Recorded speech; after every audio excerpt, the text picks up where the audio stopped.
Guys, thanks so much for letting us be here. My name is Charlie Fleming. I'm with one of my colleagues, Sandra. We work at Movement Mortgage. We're right down the street off Village and Baxter. And we've got a lot of information to talk with you about today. But as Sandra and I were kind of preparing and getting some feedback on what you guys want to hear, what you guys want to walk away with, I would say about 60% of the content that we're going to talk about today is having to do with credit. And what is credit, how to increase credit, what that means. And then we're also going to talk, and Sandra's going to talk about that, and she's also going to talk about our Black Homeownership Initiative project that Movement Mortgage is doing. So I shared a graph with you guys today, and we looked at the differences between white Americans, Asian Americans, Hispanics, and Black Americans. You would see there's a long disparity, and it's staggering and huge. I mean, we're talking about COVID as a pandemic, but really, I mean, this is a pandemic in and of itself. So we're pressing into the space and talking about it, but not only talking about it, but trying to do something about it. Sandra's going to talk about that as well. So once she finishes up credit, which is a huge portion of the time we're going to spend today, I'm going to talk a little bit about the process and products that we offer. So take it away. Hi, I'm Shandra Smith, and like he said, we work for Movement Mortgage. And I really want to touch on credit. Unfortunately, a great deal of my clients that I work with to get into homes have marginal, fair to marginal credit. But fortunately, because of that, I know a good deal about credit because I work with it a lot with people that may have some credit challenges. To get into a home, you need a 580 credit score for traditional lending loans. And a lot of people may be below the 580 credit score because of things that aren't really that bad, and we can turn around in a fast manner. So if you look at your credit score, everybody should be monitoring their credit. I truly recommend that, even if you use a free tool such as Credit Karma, the scores are not accurate at all. They're definitely not accurate for us in the mortgage process. We pull your mortgage FICO score, but if you want free access to I would recommend something like Credit Karma. And Credit Karma, the score would not be accurate, but it will tell you the things that are on your credit report. Because of the Fair Credit Act, we do have to have everything on your credit report to be accurate. So that allows for you to sometimes dispute things that are derogatory and help get them off of your credit. Your credit score is comprised of 5 different sections. It represents, there's a percentage in the handout on the second page that kind of goes over what your credit score represents. The biggest portion is going to be your payment history.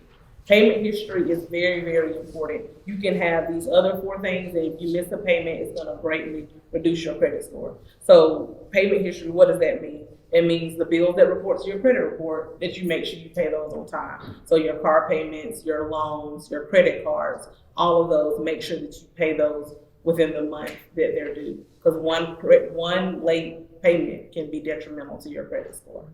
And like I said, that represents 35% of your score. The next biggest factor is going to be 30%, and that is capacity and amount owed. That's basically your utilization on your credit cards. Credit cards are very important. A lot of people are kind of scared of credit cards if they had a bad experience or someone they know they had a bad experience with them. I like to say, don't look at it as debt or a tool to get debt. Put something like Netflix, something small on it monthly, and just basically forget that you have it. When I say forget that you have it, make sure you pay it. I had one client that just said, you said forget that I had it. They literally did not pay it. So definitely get it. Use your account, your credit, your checking account, pay it, cycle it every month. Then every month that's an on-time payment that you'll have. So your capacity basically means your limit on your credit cards compared to your balance. You want to make sure that your balance is at least 10%, no more than 10% of your limit. So if you have a $200 limit, you don't want to go over $20. And that really affects your score, because if you max it out, you're going to lose 30% of your potential points on your credit. You don't want to do that at all. That's the easiest thing that people can fix themselves and the fastest. The next is length of credit. You can't really do anything about that if you don't already have had credit for years. But so that's why if you don't have much credit reporting, get something started today. And you can get with me, and I can definitely recommend some great accounts that can get started and report to all 3 credit bureaus. New credit is 10%, and that is inquiries. So you don't want to open up tons of accounts. So if I look at your credit and see that you don't have much credit, you don't want to go open 10 accounts today, because that looks bad and is frowned upon as well. And the last one is the types of credit. So types of credit would be, you want a good mix. You don't want to have all credit cards. You don't want to have all loans. A good mix would be a couple of credit cards, a auto loan. If you don't want an auto loan, there's other loans that we have that are kind of like the starter loans that you can get to that will report monthly. And of course, a mortgage loan is a good, that's a separate kind of loan as well. So those all compromise your credit score. The minimum credit score is 300. You have to work as hard as people work to get an 850 credit score. You have to work just as hard to get a 300 credit score. Like, that literally means you have never paid anybody on time. You are currently late, probably going towards a bankruptcy. Like that, it's hard to get a score that low. The lowest I've seen is in the 4s, like the high 4s. And usually when somebody is in the high 4s, that means they're currently late on something and have all of their cards maxed out. You don't want to get in that position, but if you ever are in that position, credit score really is forgiving. You just, buckle up from there and get a plan of action, get a budget, and move forward. And it is forgiving. I've seen people jump over 100 points in a couple of months once they have their mind made up. I'm not going to be late. And treat, if it's important and you're not late, you can rebound very fast. So I don't want you to be discouraged if you're not where you think you need to be right now. So kind of going down, the things that can make sure that your score is as high as it needs to be is, like I said, make sure you pay all your bills on time. Don't ever be over 30 days late to anything that reports on your credit report. You want to establish cards and get them. Once you do get the credit cards and things like that, don't close them. We have a lot of starter cards that people can get that can help establish your credit. Keep those open, because once you close them, that can affect your credit age.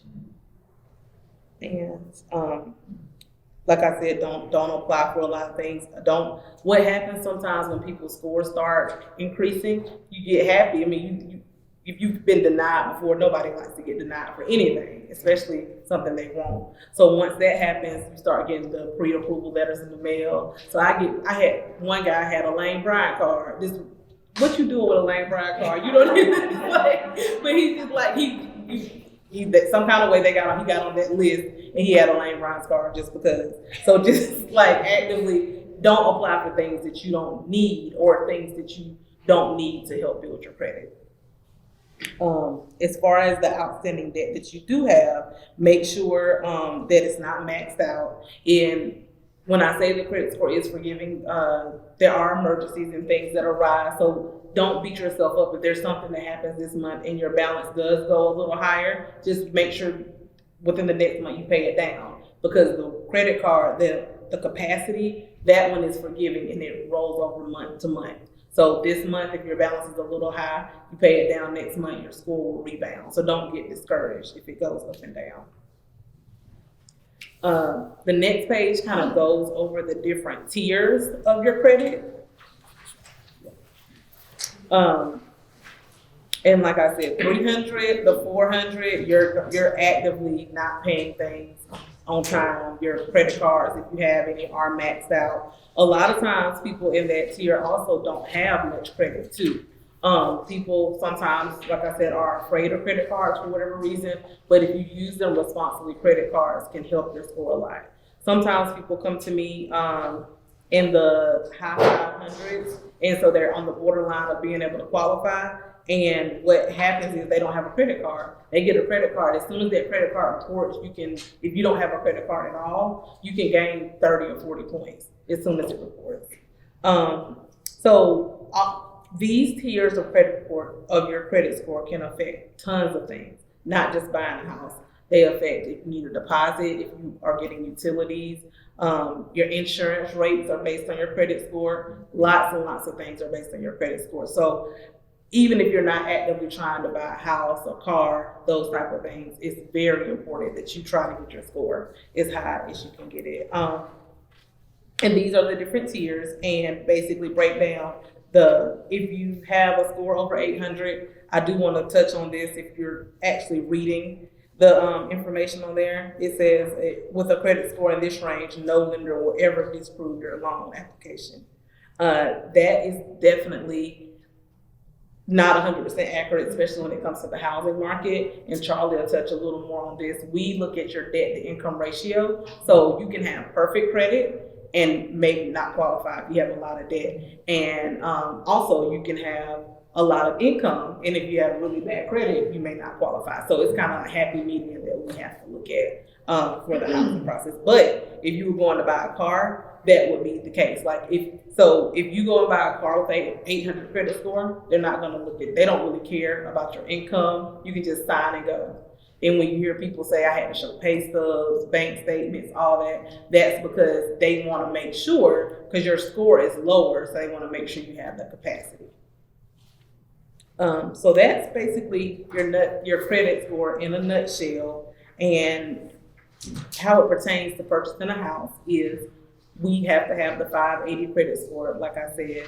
And the higher your credit score, just like any other things that you buy when you're purchasing a home, the easier the process is. The lower the interest rate, sometimes the more you can get approved for. So you're gonna always want to strive to get it as high as possible. And like I said, I deal with credit every day, so I can look at your credit report and tell you the things that you can do based on your short-term and long-term goals to see how high we can get it up for you.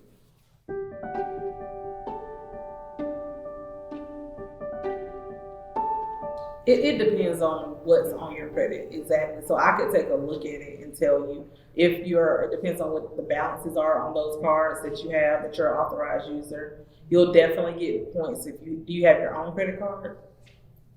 Okay, that'll help out. That'll help out a lot, just having your own card that reports you as the primary account holder. And then it depends on the derogatories, how old they are, if they're still reporting monthly, all of that makes a difference.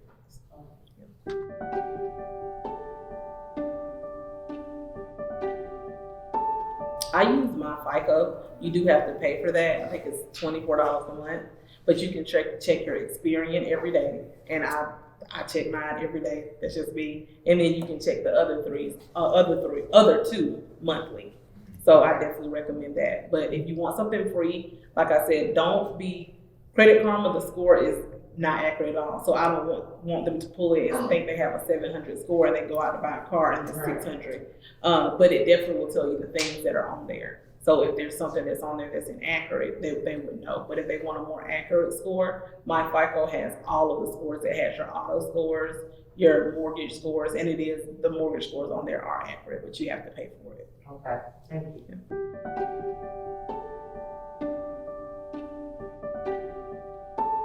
I think it would depend on your short and long-term goals. So it depends on your interest rate also. If you have a really low interest rate, unless you're trying to pay it off early, it really wouldn't make as much difference. But when you have a higher interest rate, I would definitely recommend plugging as much as you can to the principal to get it paid off faster.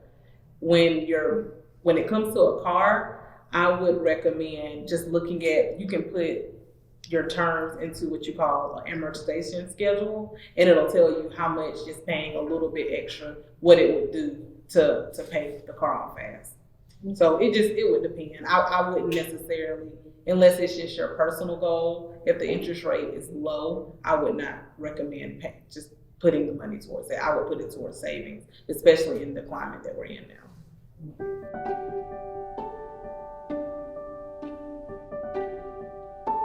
For the mortgage process, rates are ticking up a little. I know you probably all have heard how low rates have been, and they still are low, historically low, but they're higher than they were this time last month. So we're still probably in the threes, depending on what your credit score would be for mortgage rates. And I don't know really for cars. It varies. I've seen people have 23%. You can buy a brand new car at 0%, definitely like 0.9%, depending on, so. The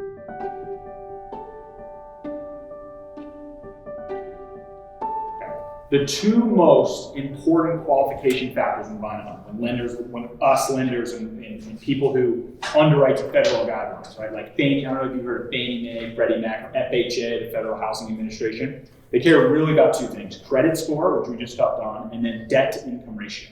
Credit score basically feeds into that thing called debt to income ratio. And it's a pretty simple equation. All we take is your minimum payment obligation, so car loans, student loans, credit cards, whatever, minimum. And then we add in the proposed monthly mortgage payment, and then we divide by your gross monthly income.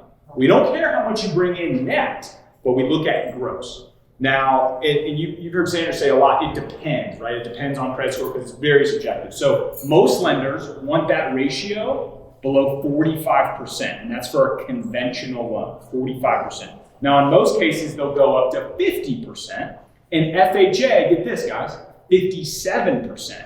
But if you have a 580 score on an FHA loan, a Federal Housing Administration loan, you're very unlikely to go up to 57% because it's compensating factors, right? It's layers of risk. But if you're rocking like a 720, FHA is going to say, hey, we'll take you up to 57%. So in the way that we advise our clients is, but all that to say, the way that we advise our clients is we want our customers to be shopping with their pocketbook first, before their heart and their eyes, because we see it all the time.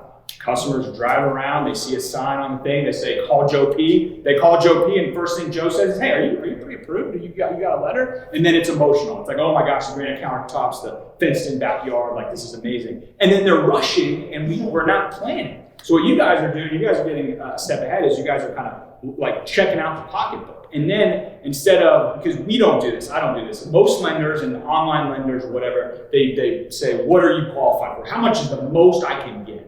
And we completely flip that process. And the first question I ask is, what do you want your monthly payment to be?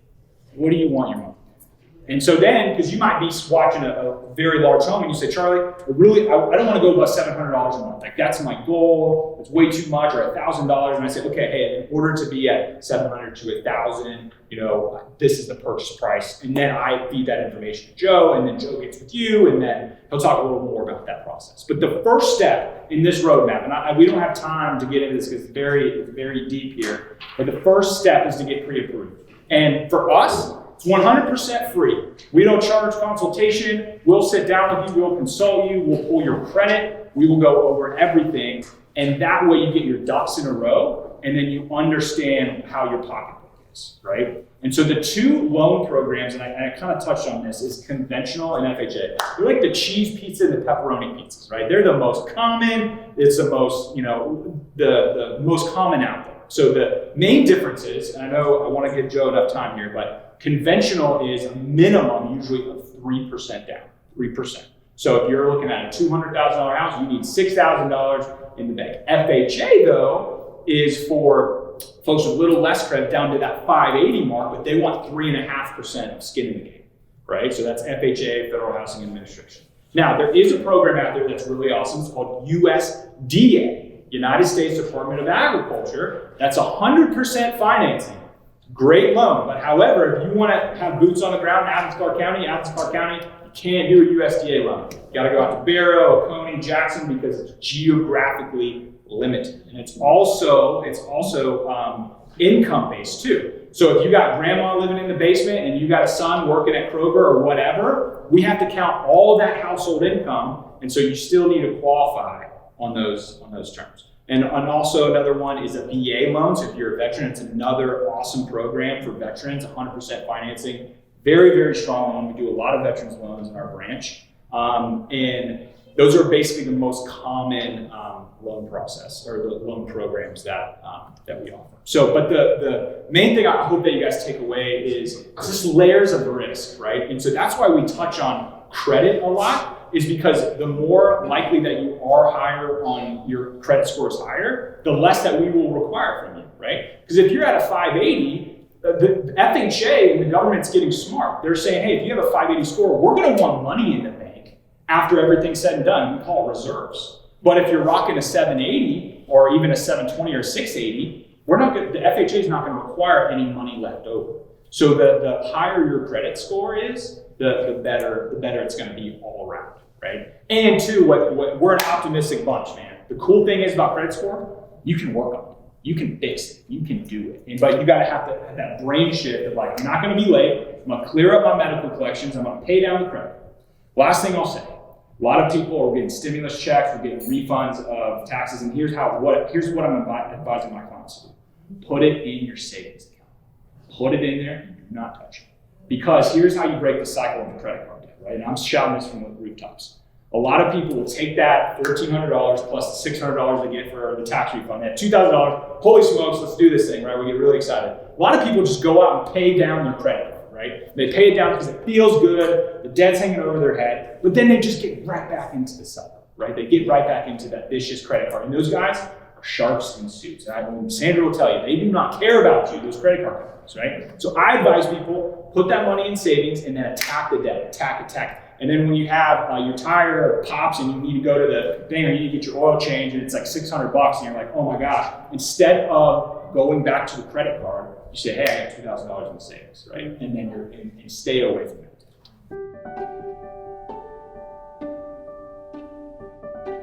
So if you're Schedule C is what we call it, or we're independent contractors. So let's take lawn care, right? If you got your own lawn business and you gross however much money, a lot of small business owners, and we do a lot of self-employed folks, that's kind of like our little niche and specialty, is when you're a small business owner, what are you trying to do? You're trying to write off everything, right? You're trying to write off every single bit because we don't want to pay taxes on it, right? Totally, it's totally understandable, right? So we have to use the net income of self-employed, right? So it's kind of like you can't have your cake and eat it too, right? And so that's when people are filing for taxes. We talk about this, right? Hey, I grossed $40,000, but I net $8,000, right? Because I got these crazy expenses. We have to use that $8,000 a year, which is not good, right? And then we can add back in depreciation, but self-employed, especially with COVID, very, very difficult. I mean, the self-employed borrowers, they want to pull their hair out because we got to get profit and loss statements, three business bank statements. It can get really dicey because the government, the FHFA and the CARES Act, right? They're saying, hey, we want to make sure people are paying their mortgages on time. So we're going to kind of lay down the hammer and say, we want to make sure, because a lot of people were hurt last year. It was really tough. In the restaurant industry and the hotel industry, traveling industry, a lot of people were hurting. The government came in and said, hey, we're going to help, but it's going to be harder to get a loan.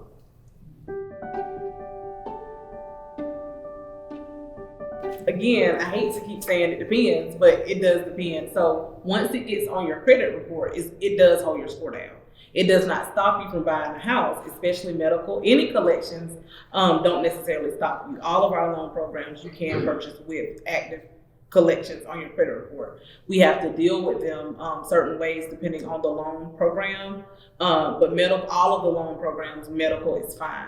But the actuality of having that medical collection on your credit report is hurting it. So if you can get it off, it will help for sure. Yeah.